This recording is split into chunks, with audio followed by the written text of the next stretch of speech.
Bonjour à tous, bienvenue dans ce webinaire hebdo que vous propose la FAP.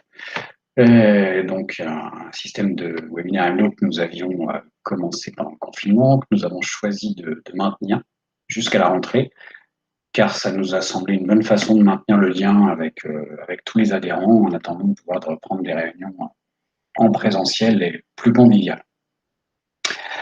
Alors, ce webinaire ne constitue pas une préconisation, un conseil d'investissement. Donc, il se veut une analyse des principaux actifs sur les marchés pour étudier leur situation et envisager les différents scénarios possibles dans les jours ou les semaines à venir. Alors, je vais commencer par les indices. Ce qui, personnellement, me semble caractériser les indices sur ces dernières séances, ce sont des phases alors soit d'accumulation, de distribution, ou en tout cas de compression. Alors c'est d'autant plus vrai sur les indices européens, notamment le CAC, le IBEX, le MIB. Sur certains indices asiatiques, comme le Nikkei ou la SX 200, qui est l'indice australien. Sur les indices américains, c'est moins vrai, mais on peut quand même observer des phases de compression sur certains. On va le voir quand on va en venir au graphique. Donc, là, je vous ai mis en exemple le CAC. On peut voir, alors, chacun il verra on y reviendra, un triangle ou un symétrique ou un canal ascendant. On y reviendra tout à l'heure. En attendant, je vais repartager mon écran. Et je vais donc mettre les graphiques. Voilà, j'y arrive, juste une petite manipulation. Et c'est parti. Voilà, donc normalement, vous devez avoir le graphique du S&P. Alors, on va passer en hebdomadaire. Alors, en hebdomadaire, qu'est-ce qu'on constate? Donc, le S&P, lui, il est repassé depuis quelques semaines au-dessus de son nuage.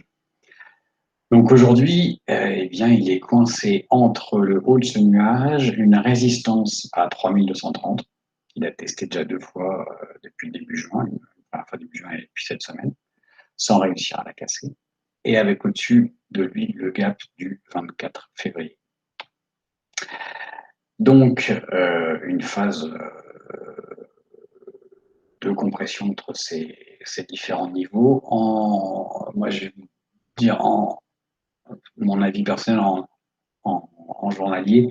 Alors, en journalier, on retrouve ça. Donc, ce qu'on peut identifier, c'est une sorte de biseau ascendant, figure généralement baissière. Maintenant, on a vu depuis quelques temps que le soutien des banques centrales fait qu'il y a beaucoup de signaux, notamment baissiers, qui s'invalident. Voilà, donc néanmoins, petite présomption quand même pour une probabilité plus forte normalement pour une sortie vers le bas, mais encore une fois à prendre avec précaution en ce moment, compte tenu du soutien massif des banques centrales et de leur injection de liquidités sur les marchés. On va voir le Dow Jones maintenant. Alors le Dow Jones est dans une situation très différente, puisque en hebdo, le Dow Jones, lui, il est toujours sous le nuage. Et alors, donc les cours sont rentrés dans le nuage, ils ont échoué sur le haut du nuage début juin, en sont ressortis, ont retesté cette semaine le bas du nuage, sans parvenir à rentrer dedans, alors que par ailleurs, on constate que la lagging span, elle reste au-dessus du nuage. Donc on est dans ce qui me semble être une phase d'incertitude assez forte. Donc soit les cours arrivent à rentrer dans le nuage et on a de la place pour la lagging span, soit on peut avoir à nouveau un retour, donc un échec à revenir dans le nuage. Alors ça se traduira en fait, je pense, par un retour par exemple sur 25 950 en hebdo, qui est le haut du nuage ici. Et en daily,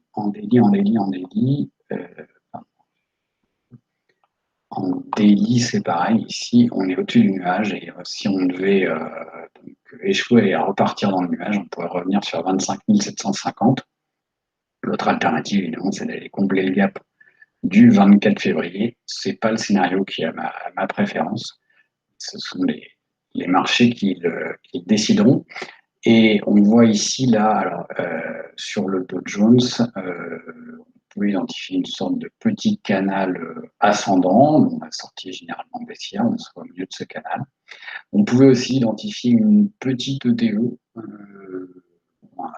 pas très très évidente, mais moi j'aime bien utiliser la lagging span pour identifier les figures. Après, ça dépend comment on les trace, hein. C'est comme les supports, les résistances, les obliques. Ça dépend si on prend les clôtures, les corps des bougies.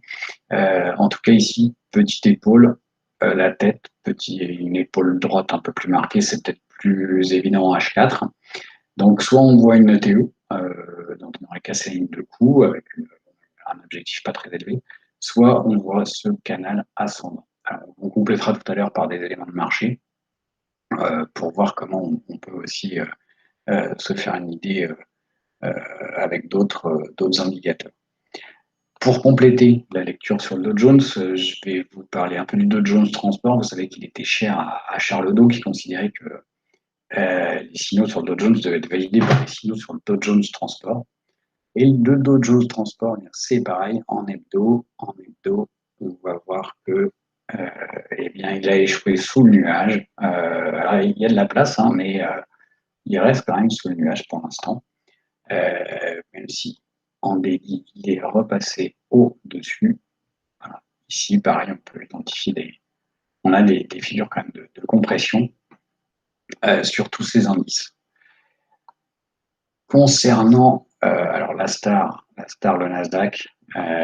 Nasdaq qui n'en finit plus de battre des records, il a eu une semaine, comment dire, plus nuancée que d'habitude, le Nasdaq, puisque après avoir atteint un plus haut en séance le lundi 13, plus haut à 11 069, donc on l'avait 11 000, il a violemment battu en retraite et donc il nous a fait un bel avalement baissier le lundi, on voit hein, cette bougie. Le mardi, il nous a fait une piercing line, donc une bougie plutôt haussière, mais qui ne s'est pas confirmée. Et donc là, bah, on a deux lectures possibles. Deux lectures possibles, là encore, en fonction de la sensibilité de chacun. Alors, on peut voir ici une petite épaule, tête-épaule, avec un objectif pas très, très marqué, mais voilà. Et puis un pas très propre, mais quand même ici. Donc, vous voyez, je me sers de la lagging span en fait pour identifier les figures parce qu'elles ne sont pas forcément évidentes sur les bougies. Donc, une petite épaule gauche, la tête, épaule droite, et donc ça nous ferait revenir ici. Ça nous ferait revenir vers les 10 350. Ou alors, on peut voir aussi une sorte de petit fanion. Donc ici, un petit fanion ici. Et donc, il faudrait que pour qu'il se confirme qu'on ait la cassure de cette petite oblique ici pour atteindre des nouveaux plus hauts. Voilà un petit peu les deux lectures qu'on peut faire du Nasdaq en cette fin de semaine. Si j'en viens maintenant aux indices, alors je vais commencer par les indices asiatiques. J'avais eu l'occasion de vous parler d'une figure bump and run reversal à propos du Nikkei. Donc ça, c'était début juin. Et bien, vous voyez que elle s'est en partie confirmée. Donc, je vous rappelle, bump and run reversal, hein, une première ligne de tendance raisonnablement marquée, une accélération de la hausse avec une ligne de tendance qui est beaucoup plus pentue et un plus haut par rapport à la ligne de tendance initiale qui est le double du plus haut de la première période. Voilà. Alors, là, quand je vous en ai parlé, c'était à cette date-là. Ici, là, les deux flèches mauves. Et finalement, sans atteindre les deux fois donc le double, il a quand même continué et pour revenir finalement à la ligne de tendance. En revanche, la figure ne s'est pas confirmée puisqu'il a latéralisé. Et donc là, c'est pareil, hein, comme on peut voir, un petit canal aussi, un petit canal ascendant. On a la même chose sur la SX200, donc, qui est l'indice australien, Sur la SX200, vous voyez ici, on peut voir alors, soit un triangle symétrique, ici là, formé par la droite en pointillé et celle-ci. Donc soit un triangle symétrique sorti généralement dans le sens de la tendance précédente, donc haussière, soit un canal ascendant, ici formé par les deux droites, donc sorti plus généralement baissière. Et là encore, hein, en ce moment, les signaux baissiers s'invalident plus facilement que les signaux haussiers. Sur les indices européens, on retrouve un petit peu la même chose. Donc le CAC 40. Alors le CAC 40, hein, en hebdo, il a buté une première fois là, sur le nuage au niveau de la Greenspan, qui est ressortie du nuage. Elle est repartie à l'attaque ici, en hebdo. On est coincé donc depuis quelques jours ici entre deux niveaux, 4840 et 5120-140. Voilà. Et on peut voir pareil là, soit un triangle symétrique, dont on serait déjà sorti par le haut, mais on est très près de l'apex, donc c'est un peu moins significatif. Soit un canal ascendant formé par les deux lignes noires. Donc c'est un scénario qui pourrait être de revenir sur le bas du canal, voire de sortir par le bas. Pour le CAC 40. On retrouve ces mêmes figures de latéralisation sur le l'IBEX 35 ou sur le MIB 40. Donc on est vraiment dans des phases, je trouve, caractérisées par des phénomènes soit de compression, soit ce sera dans les jours à venir, soit d'accumulation ou de distribution.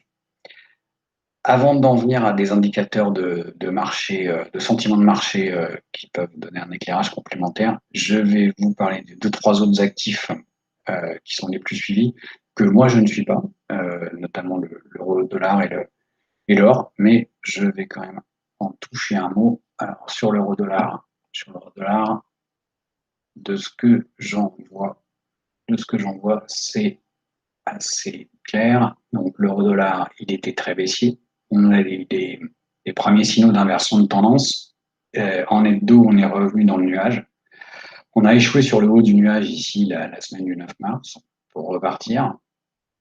Et puis finalement, les cours sont repassés au-dessus du nuage début juin. La lagging span, en revanche, elle doit encore s'affranchir du nuage. Donc je pense que le prochain obstacle, le prochain objectif sur l'euro-dollar, c'est 1,1464, donc qui est donné par la lagging span ici, et qui sera aussi donc déterminant pour la poursuite de la hausse de l'euro. Ensuite, le gold. Le gold continue sa hausse. Alors, aidé sans doute sans doute par l'affaiblissement du dollar. Vous savez qu'il y a une corrélation inverse entre l'or et le dollar. Donc, le fait que le dollar baisse, en tout cas contre l'euro, mais aussi contre d'autres monnaies, c'est plutôt favorable à l'or, donc qui continue à monter. Il n'y a pas de signaux particuliers. Même à la limite, on pourrait, alors si on pourra avoir quand même, si on trace ici, on est on bute là sur une oblique haussière. On pourra avoir là une sorte quand même de biseau ascendant. Voilà. Donc dans les jours à venir, hein, prudence sur l'or, peut-être attendre un repli pour ceux qui voudraient se, comment dire, se sensibiliser à l'or. Et enfin, le WTI. Alors le WTI, eh bien après sa remontée, donc après son effondrement, qui nous a conduit à des prix négatifs sur l'échéance du contrat futur.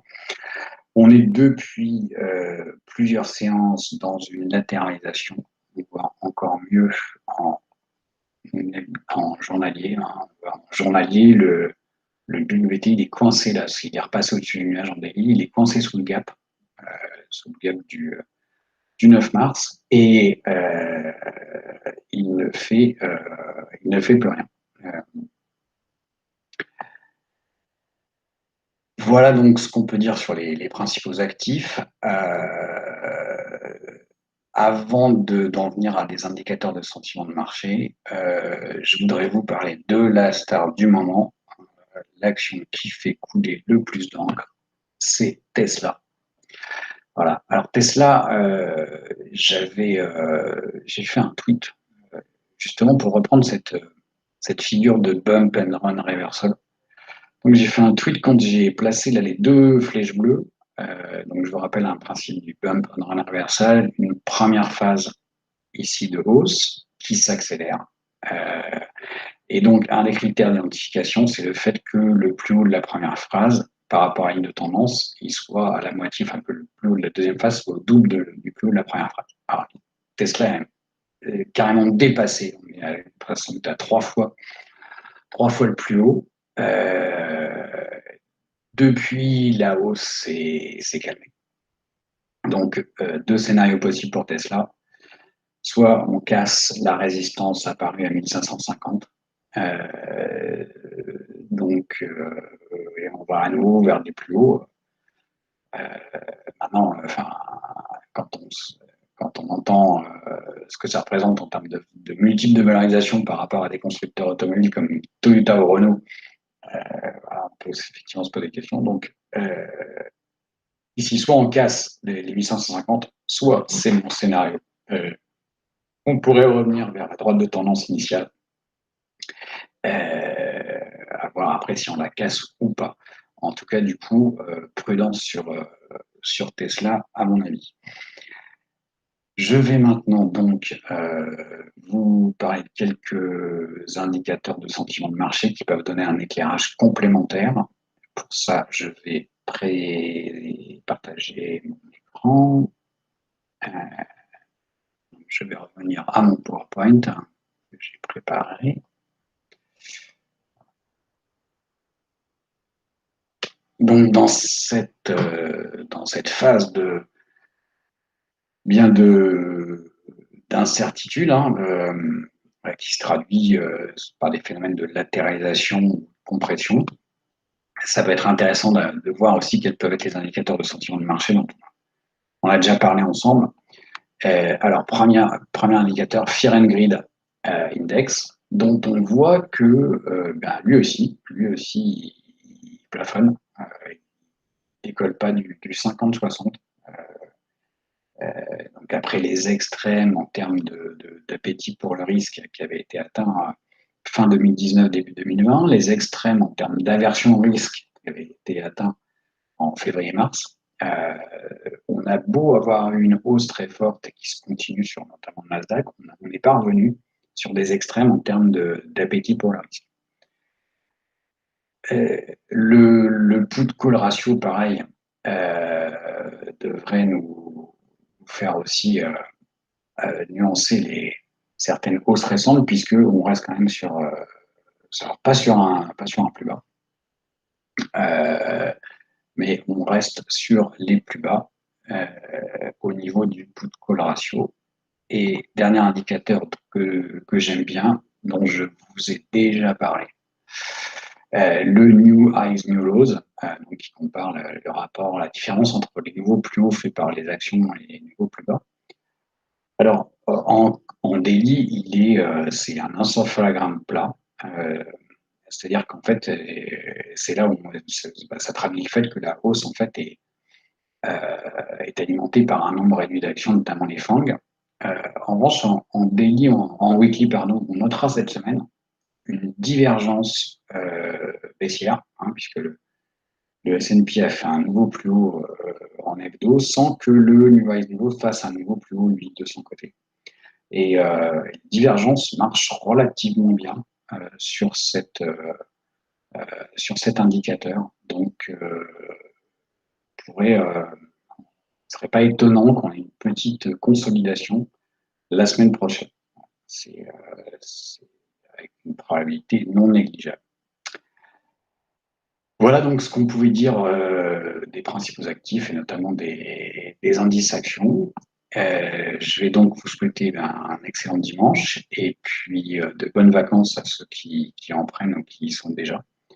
Et je vous dis donc au mois prochain pour un webinaire hebdo en août et il y en aura d'autres, mais mes collègues du conseil de la FAT en font chaque semaine. Mon tour reviendra en août et j'espère qu'on pourra se revoir en septembre. Voilà. Bon été à tous. Au revoir.